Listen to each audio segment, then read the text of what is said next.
আইসি বাড়ি তো কি গায়ে গাঞ্জাম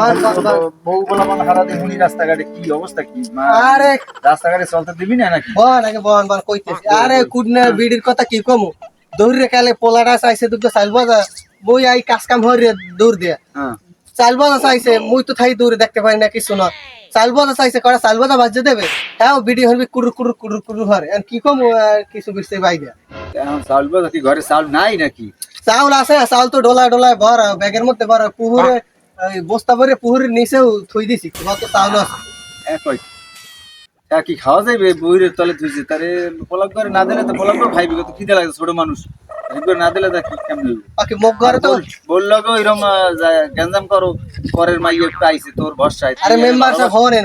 মগো তার অত টাকা নাই বড় লোকের না মুখ ঘরে তো ফিরিস নেই আর চাউল হেদ না হচ্ছে উলিতে খাইছে এর কারণে চাউল বস্তা ভরে নিয়ে পানির মধ্যে ভিজেই থুইছি কে হলে ঠান্ডা থাকে চাউল ভালো থাকে হ্যাঁ বস্তা ফাইটে তো মনে দুহান হয়ে গেছে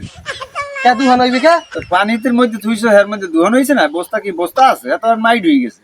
কি তাই মানে দি হুন্দি ফ্রিজের মধ্যে থুলে ঠান্ডা থাকে তাই মগো ফ্রিজ তাই মানে গরিব মানে পুকুরের মধ্যে বস্তা করে চাউল থুই দিই এই তো বলদামি হরিয়াই তো বললো কেন এরকম বাজাও খালি আর রাস্তাঘাটে আমরা নাঠাই না এখন আপনি আইসেন একটা মীমাংসা করে দিয়েছেন এই হাঙ্গা দিন ঘরের মধ্যে কুরু কুরু কুরু কুরু হাঁটি তাই বাজার সাথে করো বা বাজার সাথে করো ঠিক মতো বাজার কি তাই বাজার সাদা করি না তাই ওরা খাই খেলতে না খাই মরতে দেখেন না ওই আর বুড়া হয়েছে ওদের সেন আর চেহারা টক বগাই ফোড়ে দেখেন না সবই তো বুঝছি ঘটনা হয়েছে এখন একটা পরের মাই আইছে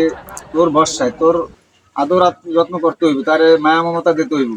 এই বর্ষায় আইয়া যদি ঘরের মধ্যে গ্যাঞ্জাম লাগাও তাহলে তো এলাকায় সমাজে চলতে কষ্টই দিবি আর মানুষে বা কইবি তো মিলেমিশে থাকার ব্যবস্থা কর আর যদি কিছু কিছু লাগে কইস আমি দিব অনেক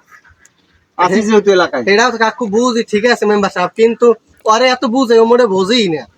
বুঝাইতে হবে একটু বুঝাবো পরের মাই আইসে একটু বুঝাইতে সময় লাগবে একটু ভালো করে বুঝাবি আচ্ছা ঠিক আছে আমি যখন মেম্বার সাহেব ধরে বলতে ধরে ভাত খাই যাইবি না হ্যাঁ আমার একটু কাজ আছে আমার একটা মিটিং আছে হেনে যাওয়া লাগবে আচ্ছা তাই ঠিক আছে গায়ে করো না কোনো সমস্যা কিছু হইলে আমার ফোন দিও আচ্ছা ঠিক আছে হবো তুমি ঠান্ডা মাথা থাকতো গায়ে করো না ও থাকবে না সারাদিন কাজ কাজ কাম করে আমার মাঝে ভালো থাকে না একটু সুস্থ থাকতো আমি গরিব হইতে পারি কিন্তু আরে কোনো সময় খারাপ চোখ দেই না খারাপ রাখিও না জানি তো ভালো ও তো ভালো করে মাইয়া কিন্তু কেমনি কি হয়ে গেল যাই হোক কোনো সমস্যা হলে ফোন দিও আমি আসি আচ্ছা ঠিক আছে আসসালামু আলাইকুম আচ্ছা